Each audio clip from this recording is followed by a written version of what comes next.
Welcome to the online series of creative conversations produced by Arts Nexus, featuring practicing arts makers from across far north Queensland, a place to explore the business of arts, the ups, the downs, where we get our inspiration from and what our aspirations are. Okay, so I'd like to welcome Justin Bishop to our creative conversations that we're having, where we're getting to talk to arts leaders across not just far north Queensland, but anyone that works in the regions. And we've got Sally Blackwood, who's joined us from New South Wales, some village in the middle there. Sorry, where are you, Sally, at the moment? Liverpool Plains, northwest New South Wales. Northwest New South Wales, beautiful. So we'll hear from Sally a bit later. So Justin, welcome, and thank you. I'd love you to start just with a very short snapshot of just currently what you're doing, because you've just changed jobs. Yes, I have. At the moment, it's a little bit fluid and a bit confusing, and I'm not really entirely across it myself just yet because it's so new. But fundamentally, I'm the manager for an Indigenous arts and cultural organisation called Wei'Num. It's a coagulation of Mapoon, Old Mapoon and Napranum communities in the Western Cape, in and around kind of Weipa is the central hub. We don't actually have a centre per se that is a built infrastructure where artists come in and work. They're all kind of in their houses or access facilities through other programs. So at the moment, I fly in and fly out from Cairns, where we've got a space here in Cairns where we store the work. So I bring it out, and yeah, the artists can come down and do residencies and things like that. So I do that kind of most of the time, look after the management side of that. And the other part of it is I work for a community cultural development organisation called Black Square Arts. And it's kind of a bigger umbrella that looks at assisting remote communities through welfare programs, work for the dole programs, education programs. And my role in that is to provide the kind of arts support for any of those programs. So for example, a job search agency might be wanting to develop like an arts therapy program for some people for a little while. And so, I go in and help facilitate what that looks like. And, am there on the ground to help develop those outcomes. And the idea is, I guess, in all those situations is that we upskill and help kind of expand the education and skills base for people to be able to transition into a form of employment somewhere, whether it's self-employed or employed by someone to do something. So Black Square Arts ranges across most of community welfare programs. So my role there is just dealing with the arts side of things. Yeah. Exciting. That's quite some beautiful places you'll get to through those jobs. Yes, I'm very, very fortunate to be able to see remote parts of Australia on a fairly frequent basis. Some beautiful country and even more beautiful people. Yeah. So I don't expect that happened overnight, way back at the beginning. So if you wouldn't mind taking us back to even high school, like how did it begin for you, Justin, this journey with the arts? That's a really good question. It took me a little while to kind of think about that when I saw the questions. I guess I was just mucking around, as most of us do, with kind of my peer group, and music played a huge role in that. So we'd bunk off and just try and be a band or whatever it might be, and I kind of found myself drifting towards the visual side of things as another kind of way of exploring creativity. And, you know, I was a fairly crap artist. I was a really, really crap young artist. But I think the most important thing for me was I had a particular teacher who was just really, really passionate. And, you know, through her passion, I just got hooked on the visual arts, more so than music. And, you know, much to the horror of my parents, who wanted me to kind of go on and do maths and sciences and all those things. At the same time, and I didn't realize this, but my eyesight started to fail. So my kind of grades and stuff started to slip because in kind of various classes, because of where I was sitting and, you know, all that kind of stuff. So it was really a case of circumstance, I guess. But if I had to put my finger on it, it would have been that art teacher. Yeah. Mrs. Johnson. You know, she was really passionate. And I was like, well, if that can bring so much joy for that person, then maybe there's hope for me yet. So yeah, I went on and did, you know, tried to get a folio together to get an art college. That didn't work. I got a phone call from Toowoomba TAFE, and they said, move to Toowoomba. And I was like, where's Toowoomba? I was living in Brisbane at that point in time. Yeah. You know, it's only a couple of hours up the road. And I went to TAFE for a year and then fell into art college. So all in Toowoomba. Wow. So was that your first time out of a major city? Yes. No, not as a kind of an adult, yeah, but as a kid, growing up, no. My dad was in the Air Force, so we moved around every few years. So yeah, I think the first time I ever remember television was like 1980 when we came back from Malaysia. We were in Wagga Wagga, so I think that's the first time I can remember television. So yeah. So the adventure of going off to Toowoomba wasn't too daunting for you. You took that up and off you went. So yeah, with gusto. Yeah. And so then you were at art college. So how did you then progress into your first job? What was that? Did you get to take your now interest in the arts and work with it? Again, that was about a person, you know, somebody who invested in me, and to this day, her name's Bronwyn Lana.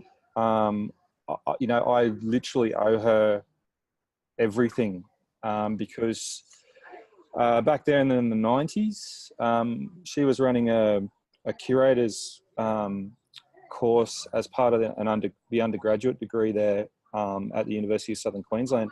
And it wasn't kind of there in first year, but I jumped in second year when she came along, and because I kind of thought,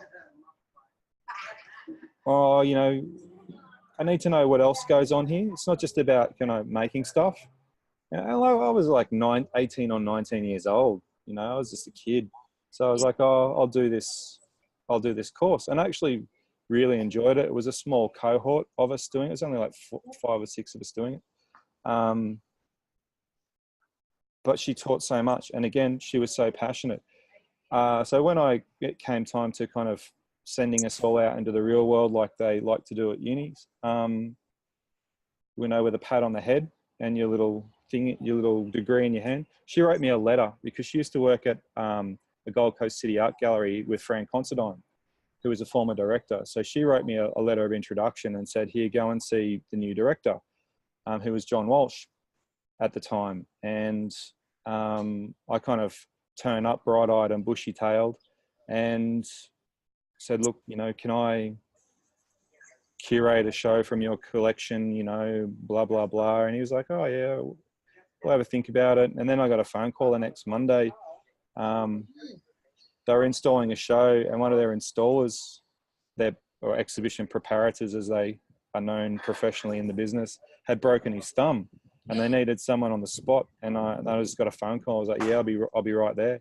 So, and that was it. I started working in the I started as an exhibition preparator at the Gold Coast City Art Gallery in 1998, and I haven't looked back. I've been doing it ever since. But, you know, it was that one, again, it was that one person who kind of went, look, I believe that you can do this.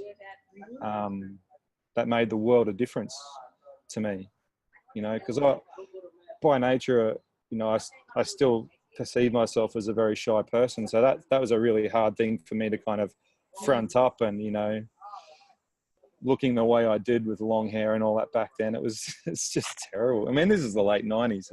Everyone looked terrible in the late 90s. Yeah, I was going to say, you probably fit right in. That's it. So that, yeah, it was a case of just circumstance and timing. Well, so yeah, you made the call in the first place, so they knew you existed. But what do you think they saw in you to give you that chance? Like, what was it? Well, it just so happened that the other preparator went to USQ, went to the same uni as I did kind of 10 years earlier. And he knew, you know, we shared a painting lecturer. And so it was kind of like, you know, that phone call between the lecturer and the former student, you know, look out for this guy. He's going to come and say hello. Again, you know, I didn't know this until much, much later, that it was, you know, I was kind of in the forefront of these people's minds at the point in time when, you know, they needed someone urgently and in a pinch, and I was just kind of there. Yeah. So, you know, I guess I had a couple of character references more than anything else. Hopefully based on how wonderful I was at university, but you know. Sometimes it's not about, like you said, the grades or anything, you know, just being interested in your lecturer's work. Maybe that was something that sparked it. Honestly, and I had nothing else, you know, and this is the thing that still concerns me to this day is, and it's a big thing that, you know, it's been going on for years, is, you know, what happens to graduates. You know, they try and do internships and placements, you know, through the course of their degrees, but, you know, the work is more often than not there at the end, or, you know, you have to go far regional for work and be prepared for that. And that's something that I kind of just went, yeah, I'm going to do that. So, I mean, the Gold Coast at that point in time wasn't so regional, but it was still regional to Brisbane. You know, this was like in the 90s where no one went beyond Fortitude Valley or Spring Hill, you know. So, yeah, I guess, yeah, for me, it was just, I lucked out. That's the only thing I can ever really kind of put it down to.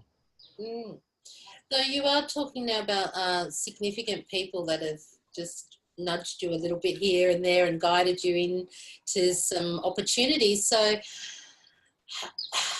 who else have you worked with along the way that has helped define where you've ended up? Oh, that's a really good question. And yeah, I could say the list is endless, and it probably is. I guess the first person that I kind of really paid attention to as a manager, as a director, or as a curator would have been Stephen Rainbird at QUT Art Museum. Prior to 2000, Stephen and Gordon Craig there, his assistant curator asked me to help kind of get them prepared for the establishment of QUT Art Museum at U Block and Gardens Point campus there, which happened, you know, I think it opened in September, October 2000, I can't remember. But it was that whole process of working with Stephen and knowing, you know, and him kind of telling us what he needed, where I just kind of picked it up by osmosis. And then once we'd moved into the gallery and things had kind of got up and going, you know, I was just kind of incrementally given a little bit more kind of thinking to do. And, you know, I wasn't just installing shows, but I was, you know, making, you know, asked if I could do a small curated show on this subject, which they allowed me to do, you know. And so that I really learned a lot from Stephen. you know, I can't thank him enough for the time. But through that, I met wonderful people like Robin Dorr as well. She's now at Logan City Council in, not sure of her position, but, and Tim Lynch was another person he was at Ipswich at that stage, Global Arts Link, and now he's, I think, at Museum of Brisbane. Renee Grace was another important person back in the day. She had the Smith and Stoneleigh on Stratton place where I kind of lobbed in after college and, you know, got to hang around for a bit. But I guess as kind of time has worn on,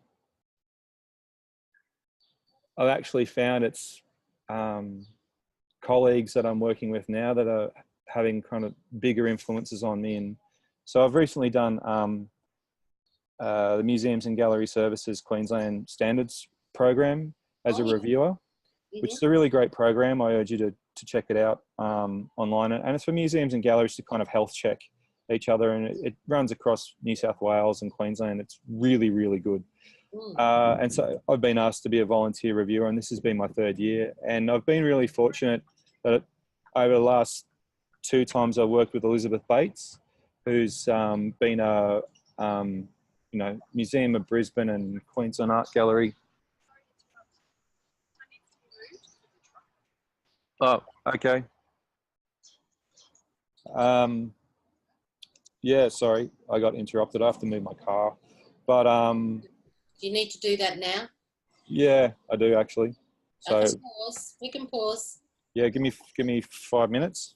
Done the standards review with Elizabeth Bates, and she's been at the Queensland Art Gallery and Museum of Brisbane, and her, in a way, you know, she's an elder. So just absorbing the way that she does things, the way that she approaches, you know, situations, the way we communicate together, you know, I'm just gobsmacked by how much I still have to learn, you know, just by witnessing it. And it's the same with another reviewer, Ross Searle. Same process. And I very much enjoy their company. Very inspirational people. And I guess the other kind of key influence is actually, you know, my current employer, Charles Strait, there through Black Square Arts. When I first moved to Cairns, I met him, and he's kind of helped guide me on the journey that I'm currently still undertaking. And I think, you know, I've found through everything that I've done where my heart really is in terms of the work that I want to do. And I couldn't have done that without him. And, you know, I still can't. So, and of course, I just have to mention the cohort for the Arts Leaders 2018. The trust and faith and belief and the camaraderie and the support that whole program and everybody in it, you know, that we've undertaken in the last 12 months has been invaluable, because there's just so much to learn from everybody. And so it's kind of, you know, it's still an evolution. Yeah, I don't think, you know, if I stop being inspired by people, I think I've got to check myself, because, you know, I think that's, you know, where we can continue to really grow and make contributions within ourselves. So true. And yes, the cohort, Australia Council Arts Leaders cohort, that's, what a surprise that was too for me. Mind blowing. I didn't even know it really existed, and there it was. So so you talk about you came to the region. How did you get to Cairns? So you moved from Brisbane to Toowoomba, and you had a lot of moving in your childhood. So the idea of moving wasn't so scary, but yeah. Why Cairns? I got tapped on the shoulder for a job here by the then director at Cairns Regional Gallery. I met Paul Brinkman a year or so earlier at a conference, you know, again, a state conference or something. And we hit it off. Then I got a kind of phone call out of the blue, you know, do I want to come up and have a chat about this thing? So Fanny and I kind of came up to Cairns and spent a couple of days in Cairns. And we were like, well, you know, and of course this was the middle of July. So it was really, you know, or a bit earlier, I think June or something like that. So it was just gorgeous. And we're like, well, this is not too bad. Little did we know, ha, ha, ha, ha. The wet season is something completely different. But, and yeah, we thought about it. I was like, yeah, okay. I'd been at Stanthorpe just over 2 years as director at the regional gallery there. And I wouldn't say I was ready for a change. In fact, I could have easily and happily stayed there for another couple more years, but I was like, oh, look, if this is an opportunity, let's take it. So we moved up. When I drove out of Stanthorpe, it was like -4. And when I drove into Cairns, it was like 32 or something 2 days later. So it was a bit of a shock to the system. Yeah, but it was a bit of a whirlwind. And this is the longest I've ever been in one place in my entire life. Well, you must be growing up then, Justin, got to that stage. Well, Cairns has given both of us an opportunity to put some roots down. And I never thought I'd be that type of person, because I got used to moving around so much as a kid, and then as a kind of a young adult, you know, I enjoyed that kind of sense of movement, and I still do. You know, I love to travel, but now I like to travel and come back to my own house, you know, with things just where they are, as opposed to having to find a new place to live every 2 years or whatever it might be. So roots for, I think, down here. So what are the differences you found with living, not even just regionally, but as far regional as Cairns is? What do you think are the main factors of working and living in a regional area? I guess if I say challenges first, obviously the tyranny of distance. I mean, that's the most obvious one for anything, for freight, for you know, for doing business in terms of, you know, the business side of things. Communications can be tricky at times. You know, people can go off grid for whatever reason, forever, for how long, you know.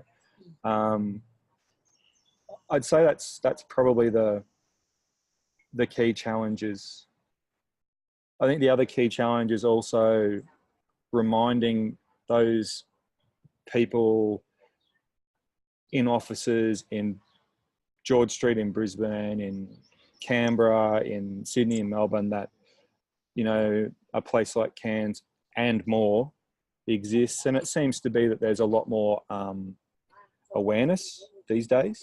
And I think that's just because, you know, the voices are getting louder. And that could also be because, you know, we're just getting better at communicating outwards. So, you know, I think that's some of the challenges. The pros for me are kind of the other side of the coin, is that sense of isolation gives you time and space to play as a creator, as a producer, as a curator, you know, even as an observer. You know, you some of the edgiest stuff I've seen hasn't been produced with a budget in a capital city. It's been done by volunteers as a flash mob on the Esplanade, or, you know what I mean? And because there's, in a sense, no one watching, then there's also no one judging. And because there's no one judging, that sense of just, I'm going to do what I want to do, and then someone will tell me, oh, look, you know, and then the feedback comes where things start to change or improve it. And I think that's the kind of difficult spot there is, and that's where, you know, good leadership comes into play, or great leadership, is how we then kind of go, okay, well, this is really great, but how can this be magnificent? How can this be like mind-blowingly needs to be seen, you know, elsewhere? So yeah, I think because there isn't that judgment, there's a lot more freedom to do that.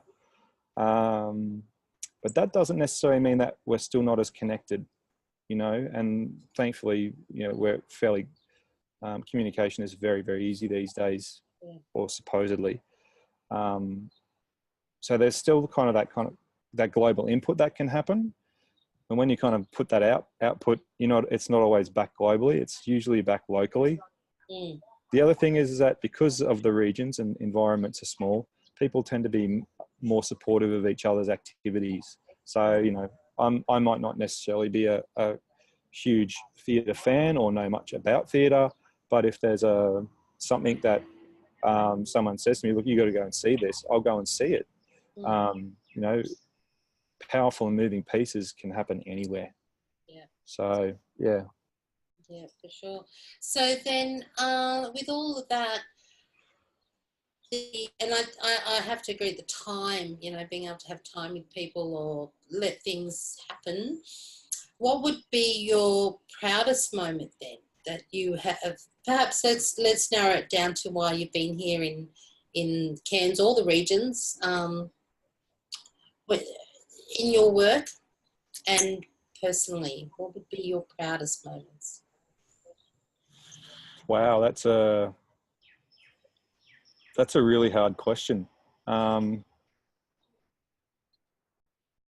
Personally, the thing that I'm most proud of, or it's a kind of personal achievement, is with the band I currently play with, we were able to write, record, produce, and manufacture, you know, our album, and you know, our record, our 12 inches of vinyl that you put on a old school record player. Yeah. You know, we screen printed the covers, and you know, we did it all ourselves. It was a 100% made and manufactured thing by 4 guys who just loved to do what it is that they do, with no regard for any kind of, you know, commercial or economic benefit, because there is none. That's not why we did it. I think that personally, that's my proudest moment. That was the point where it's like things can be achieved. Yeah. You know, if you just put your mind to it and you believe in it and you're behind it, it can be achieved.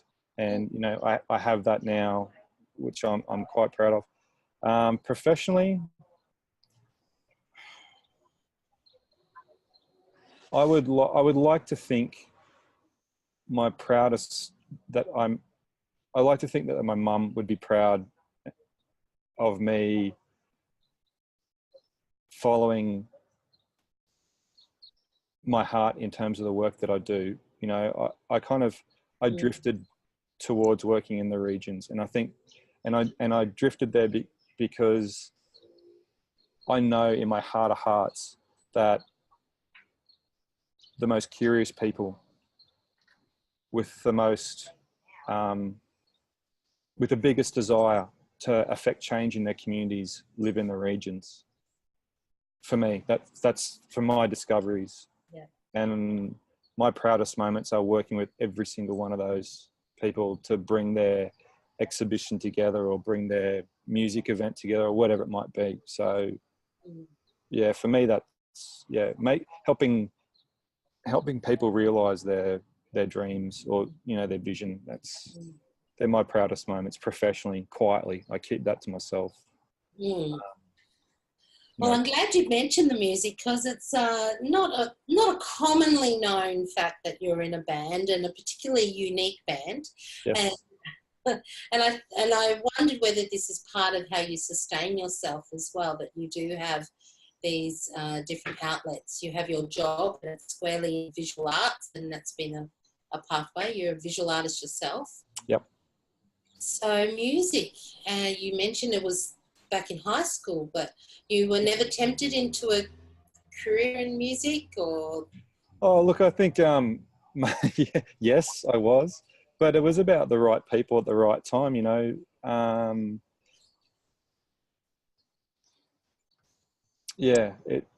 I mean, I've been playing in bands pretty much my entire adult life, in one form or another, and they don't always kind of gel together or work because of, you know, a variety of things. But it, you know, at its core, it's it's where I get to make art in a team environment.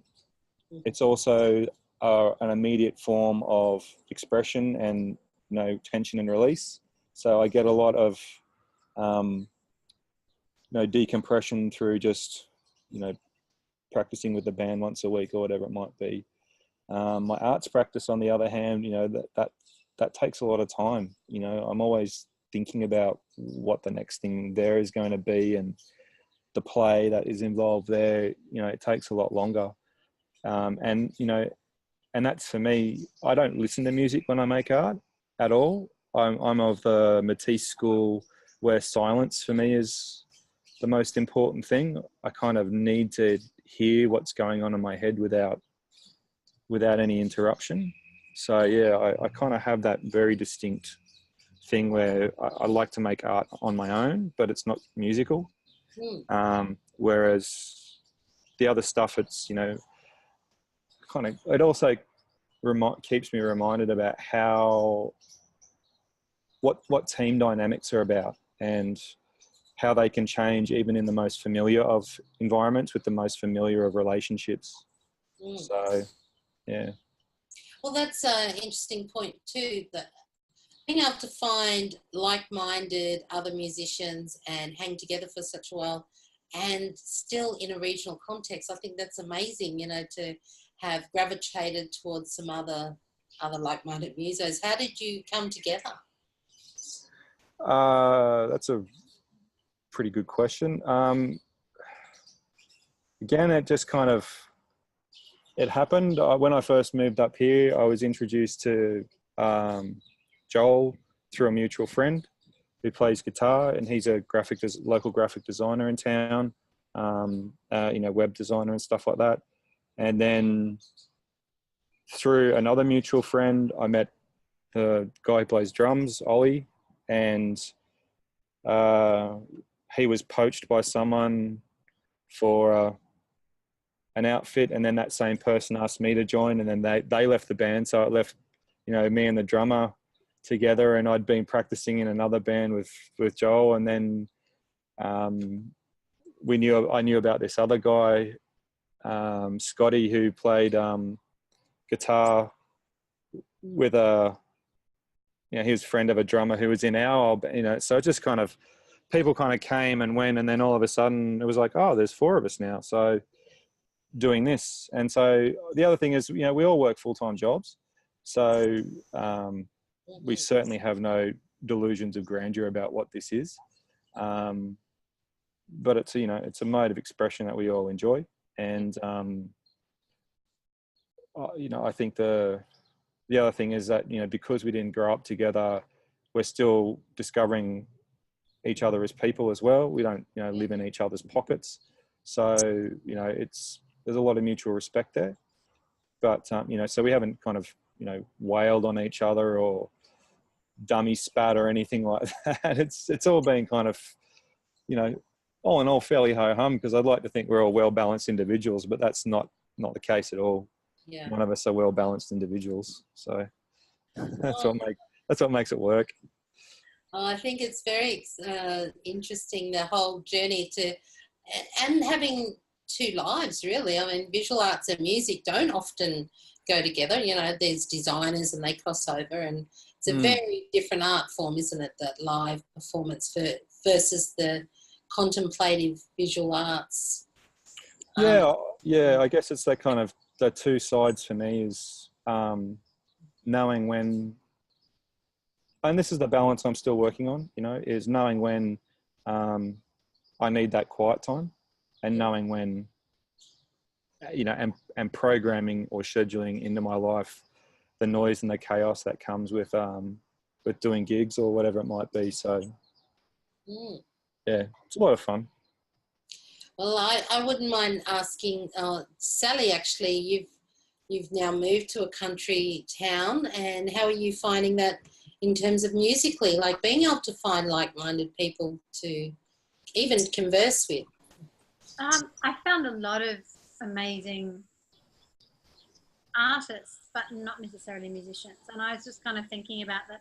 I haven't really found my creative cohort yet in terms of making work. But in terms of artists, interestingly, I'm surrounded by amazing visual artists. So that's been a whole other exploration for me, and having these incredible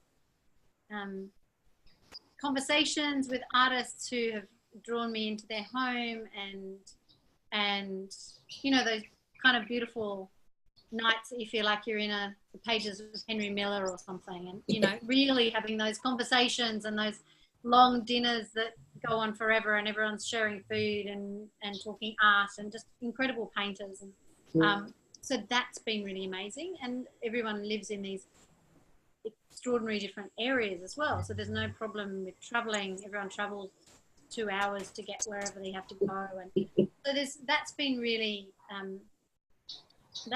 beautiful. And so gradually meeting, not so much musicians, some, but not. The highlight for me has been, extraordinary visual artists, landscape artists particularly. Yes, we're loving that word ecology. That's something that makes a lot of sense to us all, you know, that it's not just one thing, and it's the symbiotic nature of working collaboratively, and you never know when that's going to come off. So, thank you. And I think just going back to you, Justin, now, so what does the near future hold for you? In obviously a lot of travel, so you've got probably new luggage sitting by the door, very practically. Yeah, the cat doesn't recognise me anymore. Yeah, right. It's just pretending. Yeah. What does the future hold? I guess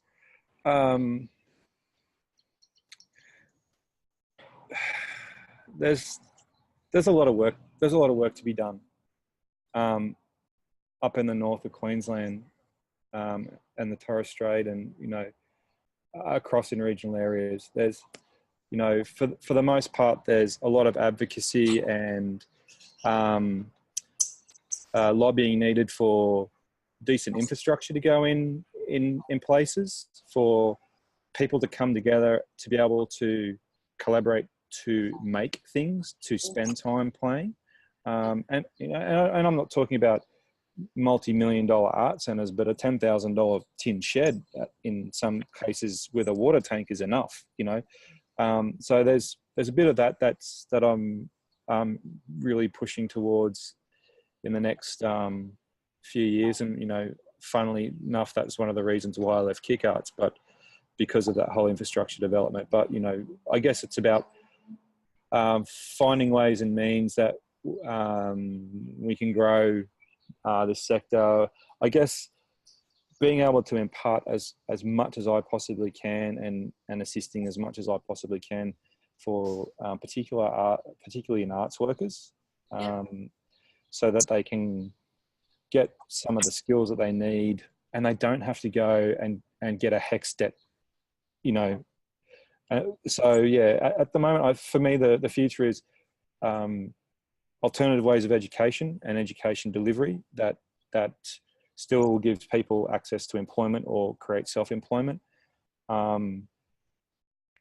Trying to get some decent infrastructure in on the ground, and I guess to continue to kind of push the barrow that is far north Queensland and the Torres Strait to the rest of the world. You know, I accidentally fell in love with this region, so you know, I want to shout it loud and proud from the rooftops. And you know, there's a lot of weight and belief, I won't say behind me, but behind, you know, I'm not even a mouthpiece. I'm one of many voices who are saying this. So that's the kind of, I guess that's what the future holds for me. I guess personally, I'm starting to spend a lot more time with my arts practice. So personally, I'm just looking forward to finding ways and means and opportunities to kind of show that work, more or less. So yeah, that's kind of it. You know, I'm not very good at beating my own drum when it comes to that. But you know, at least I'll put it out there. So. Well, just picking up on what you're saying there, the infrastructure is not always just about buildings, is it? The soft infrastructure and the knowing that you're part of agencies that are supporting capacity building, and you know, it's not just the Arts Centre network. There's so much that goes into supporting an individual or a group or a newly formed gallery or whatever it be. What's your thoughts around that in terms of the position it plays in the general arts sector and the movement in a regional context, again, because it's very different in the cities? There's a lot of assumptions made by people in the cities that they can just walk down the road to a arts law or a conference or a gathering. Yeah, I'm probably going to have a bit of a surprising viewpoint here, but I believe you need to put your money where your mouth is. So, and that can be difficult in the regions as opposed to in an urban centre. So, you know, for example, in an urban centre, it's not unknown or too difficult for motivated people to come together, rent a space and make something happen. I think that is much harder to do in a regional context where things like rents can be considerably higher than what you expect them to be. There might not be the cohort of people who have the affordability factor to make that happen, even if the rent is cheap. And then, of course, there's the motivation of people to do that. But I'm a firm believer in wherewithal, that if you really believe, you know, what it is that you're going to do, you'll invest. And you know, it's a lesson that I've started to not only teach myself, but something I've kind of been riffing off other people for a while. And I say this to a lot of emerging artists. It's like, who often don't have any money, but I'm like, you know, what money you do have, put it into yourself, you know, and that shows other people how much commitment you have and how much belief you have in your own practice. And I think that's broad, much broader. And you know, in a way, councils tend to ignore the requests for, you know, spaces and stuff like that because there's rents to pay. You know, they don't want to. But yeah, it's a really good question. It's not easy to do stuff without infrastructure. You need somewhere to practice. You need somewhere to, you know, plug your microphone into. You need, these are some fundamentals in the way production takes place. But they're not necessarily fundamentals for me in the way that creativity to develop ideas and all the rest of it can occur. I think they can happen in the park, they can happen in the pool, they can happen in the backyard. But you're right, that's again, you know, when we talked about that kind of tipping point earlier, it's one of those tipping points. Infrastructure is needed. It's really, really important. So I saw this poster at Mama Coco's, a local cafe here in Cairns, and it was a tour poster, and it was called the Festival of Halls, as in H-A-L-S. And it's a countrywide thing. I didn't know this. So there's this kind of group of people that are going around and booking out all these community halls and putting, you know, activity into community spaces that, you know, more often than not, 9/10 of the year remain empty or unused or whatever it might be. And that sparked, you know, a kind of sense of aha for me. It was an aha moment. It's like, look, there are spaces out there. It's just about, I guess, motivation to access them. Oh yes, no, you're right about that. The multi-purpose use of facilities is a big question to ask. I look at schools. They sit there for majority of the week empty. There's only this 8 till 3 that they're actually used each day, and you just think, wow, all that government money. What else could we do in there? Yeah, I mean, there's a school here, a private school here that's just built this amazing theatre space, and they're offering it out for functions because, and like we're talking about like a fully equipped theatre, 200 and something seat or more, whatever. It's beautiful, and they'll use it like maybe once a day at the most, for an assembly or something, So they want to use it as a function space. It's like, great, but you're out in the middle of nowhere. So yeah. What for Cairns? Yeah, that's right. and that is it, isn't it? It's all about where, the location.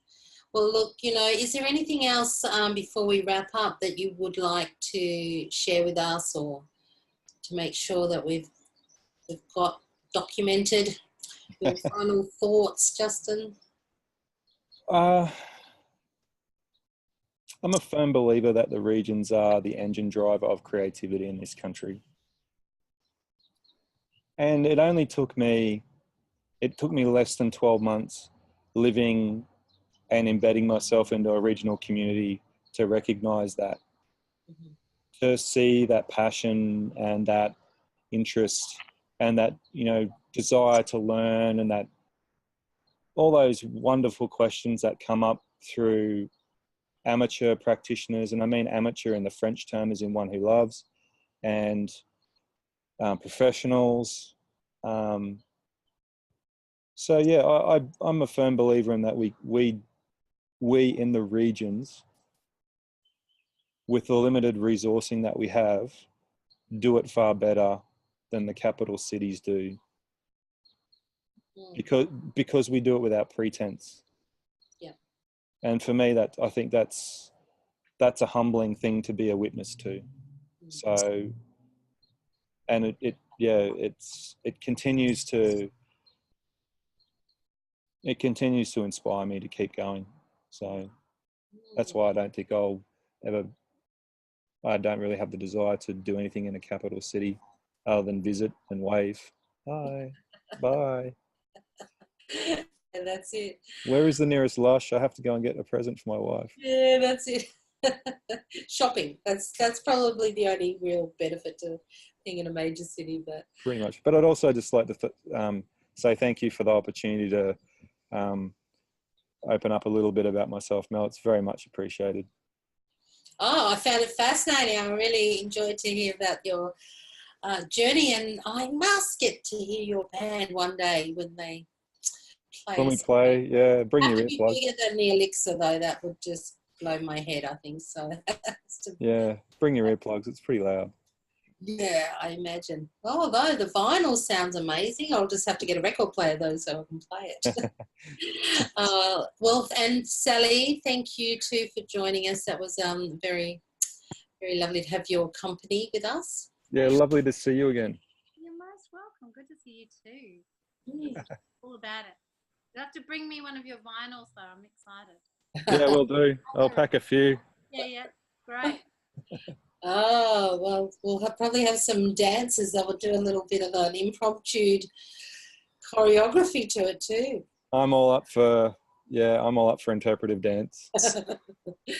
Watch out, midnight Adam and I might be just the ones on the tabletop. It's really fantastic. I've taken lots of kind of notes of thinking about who's inspired me, and people that have defined me, and that thought of advocacy and and inspiration mixed with circumstance, and how important it is for young artists to have someone to believe in them. It's that simple. I think that's a really amazing takeaway, because you might not know where you're going or what you're doing, and you don't when you're young, but if someone believes in you. Well, that's one of the things that we're that we're doing, you know, in the sense of the music as well as what, you know, what I do for work is, it is about showing young people that there are other ways and means, that, you know, it's not strictly always up to, you know, the way the traditional go to school, it's so much more flexible, you know, and if you want to express yourself, you can, and you can do it in safe spaces where no one's going to judge you. And that's, you know, that's a really big thing right now for me as well. Yeah. But I'm very much looking forward to hearing your list of people who are significant to you. Next time. Yeah. Thank you so much. That's fantastic. Oh, Thank you, and thanks for the lovely conversation. You can go back to your AGM now and put your hand up. Next year. No, I need 12 months first, yeah, before I do anything else. I need to reflect. So take time, as we say in the country. Arts Nexus is a capacity building agency working to grow creative people, communities and industries across far north Queensland. Find us at artsnexus.com.au, like our Facebook page, follow us on Twitter and share your thoughts.